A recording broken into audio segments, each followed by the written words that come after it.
अगर आपको पता चले हम बीजू पटनायक, उनकी पॉलिटिक्स और उनकी लेगेसी के बारे में जानना चाहते हैं आपसे। Ruben Banerjee sir. बीजू पटनायक एक जाइगेंटिक फिगर रहा है उड़ीसा में। उसका देहांत शायद 96-97 में हुआ। 97 में हुआ। इतना साल बीत गया, बट अभी भी उसका ऑरा जारी है। बीजू पटनायक का जो ऑरा है वो उड़ीसा के लिए एक फोकलोर है। लाइक जो भी उड़ीसा में रहते हैं सबको मालूम है, लाइक उसका जो एक्सप्लॉइट्स था, इंडस्ट्रियलिस्ट थे, उसके पहले इंडियन एयरफोर्स का पायलट थे, डेयरिंग एयर सॉर्टिस किया है, इंडोनेशिया का प्राइम मिनिस्टर को रेस्क्यू किया प्लेन में जाके जब उधर में कू हुआ, कश्मीर में एयर ड्रॉपिंग्स किए हैं, प्लेन चला के लेके गए अंडर वेरी डिफिकल्ट सर्कमस्टांसेस। तो उसका एक डेयरिंग एडवेंचर था। और वो आदमी भी 6.5 फीट का हाइट का था। तो उसका एक पर्सनालिटी अलग का लेवल में था। उसके बाद वो वेरी सक्सेसफुल इंडस्ट्रियलिस्ट थे उड़ीसा का। उसके बाद पॉलिटिक्स में आए, 1960 में चीफ मिनिस्टर बन गए at a relatively young age. तो he surpassed all expectations. He raised the bar for himself. इतना हाई स्टैंडर्ड सेट किए अपने के लिए। उसका पर्सनालिटी का कोई पैरेलल उड़ीसा में नहीं रहा इतने साल से। तो वो अभी फोकलोर है। He is become a true legend. तो उसका सक्सेसर नवीन पटनायक, उसका यंगेस्ट बेटा, तो Naveen Patnaik is the repository of that goodwill that Biju Patnaik left as a politician, as an unparalleled politician, I would say.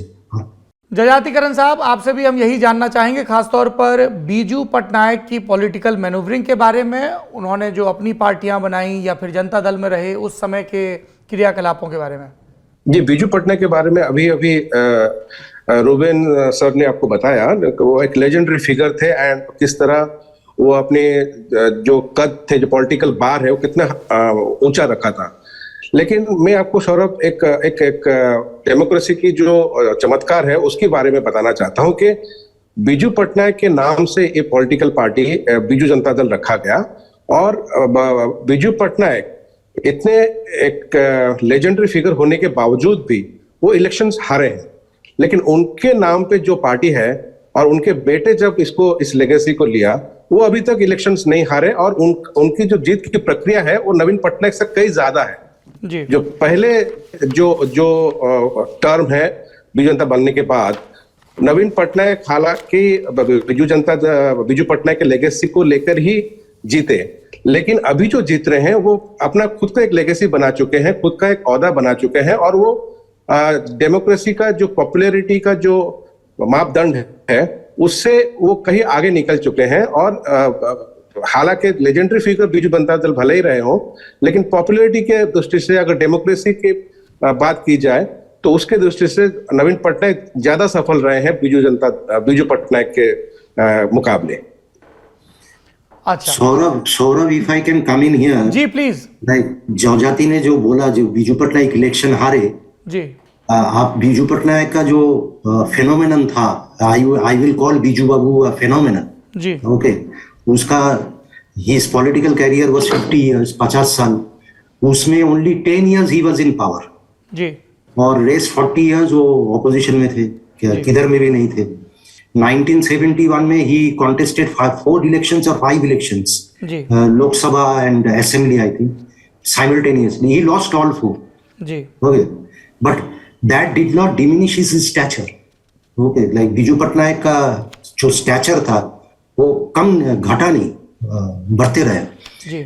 I agree with जजाति that Naveen has been electorally more successful than Biju Patnaik. But as I said in my book as well on Naveen Patnaik, like whether Naveen has kind of surpassed Biju Babu, his father, in terms of stature, ये तो only history will tell us, the future will tell us. अभी वो हम बोल नहीं सकते, but yes, electorally Naveen has done better than Biju Babu.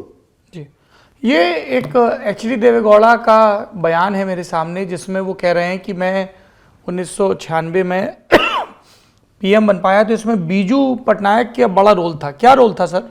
वो particular election में बीजू पटनायक ने बहुत उसका ऐसा पार्लियामेंट में बहुत खराब रिजल्ट हुआ जनता दल का।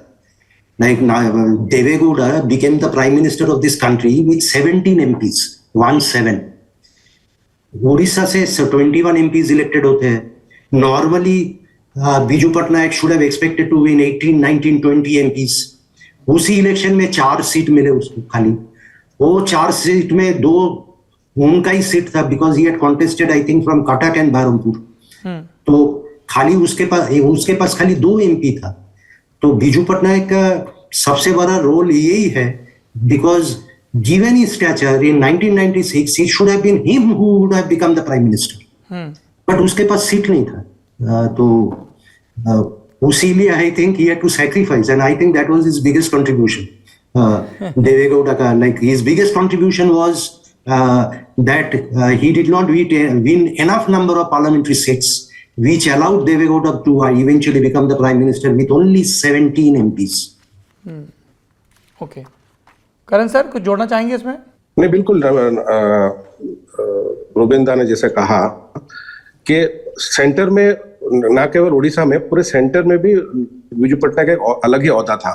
वो कोई भी सरकार हो, उनके साथ जो उनका जो कद था, उनका जो कंट्रीब्यूशन था, उसके लिए वो कटिंग अक्रॉस पार्टी लाइन सभी उनको मानते थे। और वही कारण है, ना केवल देवेगौड़ा जी, इवन दूसरे पार्टी के लोग भी तो बीजू पटनायक को एक अलग स्तर पे देखते थे, और इसी कारणवश उनको लेजेंडरी कहा जाता है।